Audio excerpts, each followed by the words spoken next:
भारतानं पाकिस्तानला चोख प्रत्युत्तर दिलेलं आहे। भारतानं खरं तर पाकिस्तानला चोख प्रत्युत्तर दिलं आणि 48 तासातच पाकिस्ताननं आता गुडघे टेकले असल्याचं पाहायला मिळतंय। पाकिस्ताननं विनवणी केलेली आहे, हल्ले रोखण्यासाठी आम्हाला मदत करा, आमचं खूप आर्थिक नुकसान होतंय असं पाकिस्ताननं म्हटलंय। निश्चितच आणि भारताच्या प्रत्युत्तरानं आमचं नुकसान होतंय असं पाकिस्तानने म्हटलंय आणि भारतासमोर गुडघे टेकत पाकिस्तानने हे हल्ले थांबवण्याची मागणी केली आहे, विनवणी केली आहे, कारण आमचं आर्थिक नुकसान होतंय असं पाकिस्तान आता भारतासमोर गुडघे टेकून म्हणतंय। प्राजक्ता, खरंय, भारताने खरं तर पाकिस्तानला चारही साइडनं खरं तर प्रत्येक साइडनं घेरलेलं असल्यानंतर आता पाकिस्ताननं विनवणी केली असल्याचं पाहायला मिळतंय। भारतासमोर पाकिस्ताननं गुडघे टेकलेत, पाकिस्ताननं विनवणी केले, हल्ले रोखण्याची मागणी त्यांनी केलेली आहे। हल्ले रोखण्यासाठी आम्हाला मदत करा असं पाकिस्तानने म्हटलेलं आहे। आमचं खूप आर्थिक नुकसान होतंय, कारण आपण पाहिलं भारतानं कराची बंदरावर हल्ला करत कराची बंदर हे उद्ध्वस्त केलंय आणि त्यामुळे अनेक ठिकाणी पाकिस्तानमध्ये हल्ला केल्यानंतर पाकिस्तानचं मोठं नुकसान झालंय, आमचं खूप आर्थिक नुकसान होतंय असं पाकिस्तानचं म्हणणं आहे।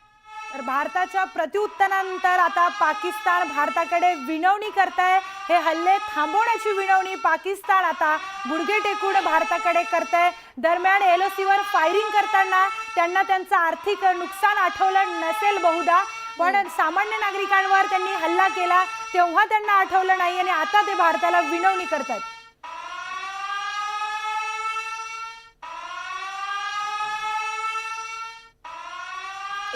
आणि या संदर्भात अधिक माहिती देत आहेत आमचे प्रतिनिधी प्रशांत लीला रामदास आपल्यासोबत जोडले गेलेले आहेत। प्रशांत, एकीकडे भारतानं पाकिस्तानला चोख प्रत्युत्तर दिल्यानंतर आता पाकिस्ताननं विनवणी केली असल्याचं कळतंय। अखेर भारतासमोर पाकिस्ताननं गुडघे टेकलेत का, काय अपडेट?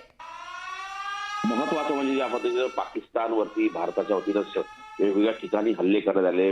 लाहोर असो, इस्लामाबाद असो किंवा मग रावलपिंडी असो, या सगळ्या ठिकाणी वेगवेगळ्या साधारणतः 7 ठिकाणावरती पाकिस्तानच्या वेगवेगळ्या ठिकाणावरती हल्ले करण्यात आले भारताच्या वतीनं। त्यामुळे पाकिस्तान मध्ये हाहाकार निर्माण झालेला आहे आणि असं असताना ज्या पद्धतीनं माहिती मिळते, साधारणतः आर्थिक आघाडीवर देखील पाकिस्तानला घेरण्याचा भारताचा प्रयत्न आहे आणि त्यांना जो IFAच्या वतीनं निधी दिला जातो तो देखील त्यांना देण्यात येऊन अशा प्रकारची माहिती मिळालेली आहे। आणि सोबतच त्या वतीनं माहिती मिळते साधारणतः की जे पूर्ण क्रॉस बॉर्डर त्यांनी जे गोळीबार सुरू केला होता त्याला देखील भारताने चोख उत्तर दिलेलं आहे। त्याच्यामुळे पाकिस्तानच्या कंबरडं मोडलंय अशा प्रकारची चर्चा सध्या आंतरराष्ट्रीय स्तरावरती सुरू झालेली आहे आणि पाकिस्तानच्या 7 शहरांवरती काल रात्री एकाच वेळी हल्ला करण्यात आला होता। त्यामध्ये पाकिस्ताननं जे धाडस केलं होतं, त्या खास करून धाडस जे भारताच्या सीमा भागांमध्ये ड्रोन आणि सोबतच बघितलं क्षेपणास्त्र पाठवले होते, तर साधारणतः 8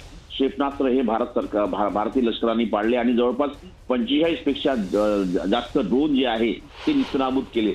त्यानंतर भारताने आपली सीमा सुरक्षित केल्यानंतर पाकिस्तानच्या सीमा भागामध्ये हस्तक्षेप करत त्या लाहोर, इस्लामाबाद, पेशावर, सियालकोटसह 7 शहरांवरती हल्ले केले आणि लष्कर आणि हवाई दलाच्या नौदल यात सामील झालं असल्याची माहिती पुढे आली। त्यामुळे हे अत्यंत महत्वाचं आहे की या सगळ्या पार्श्वभूमीवरती की साधारणतः जी माहिती मिळते की या सगळ्या घडामोडीमध्ये हे अत्यंत महत्वाचं आहे की पाकिस्तानला चारही मुंड्यात चीत करण्यासाठी भारतीय लष्कर तैनात आहे आणि भारतीय लष्कर ज्या पद्धतीनं कारवाई करते त्यामुळे पाकिस्तानमध्ये हाहाकार निर्माण झालेला आहे, आर्थिक आघाडीवरती आणि मनुष्यबळाच्या आघाडीवरती, आणि लष्कर देखील आता भिकेला टिकलाय अशी सध्याची परिस्थिती आहे।